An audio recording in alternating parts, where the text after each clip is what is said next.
মানুষ সুখী জীবনযাপনের প্রতি এতটাই অভ্যস্ত হয়ে পড়ে যে একটা ছোট্ট সমস্যা এলেই সে সবার থেকে সাহায্য চাইতে শুরু করে দেয়।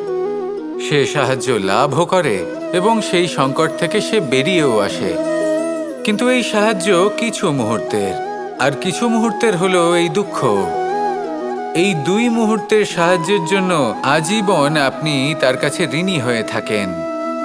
আর মানবিকতার খাতিরে আপনার মনে কৃতজ্ঞতা জেগে ওঠে, আর সেই কৃতজ্ঞতা বোধ হলো যে আপনি কখনো সেই ব্যক্তিকে ছাপিয়ে যেতেই পারবেন না। সেই জন্য জীবনে সবসময় চেষ্টা করবেন নিজেকে প্রস্তুত রাখতে সেই সব সমস্যার জন্য, সেই সব বাধার জন্য যেগুলো আপনার জীবনে আসতে পারে।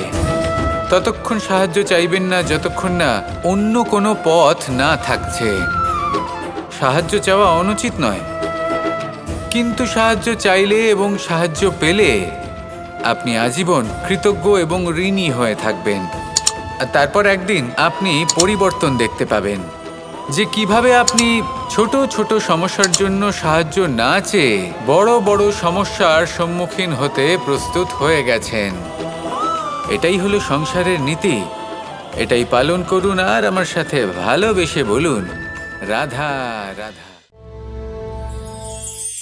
আমরা সবাই প্রত্যেকদিন পরিশ্রম করি, কিন্তু আমাদের মনে কখনো না কখনো এই প্রশ্ন অবশ্যই আসে যে সবসময় জীবনে অগ্রসর হওয়ার জন্য সেই পথেই কি চলা উচিত যেটা পূর্ণরূপে সুরক্ষিত, নাকি এমন পথেও চলা উচিত যে পথে একটু সংকটও আসতে পারে। এবার আমি আপনাদের বলবো যে বিকাশ কিভাবে হয়। ছোট্ট একটা উদাহরণ দিই বিকাশের। আমরা ছোটবেলায় কিভাবে হাঁটতে শিখি। যখন আমরা শিশু অবস্থায় থাকি তখন আমরা একটি পা মাটিতে রাখি, দ্বিতীয় পাটি আমরা শূন্যে উত্তোলিত করি।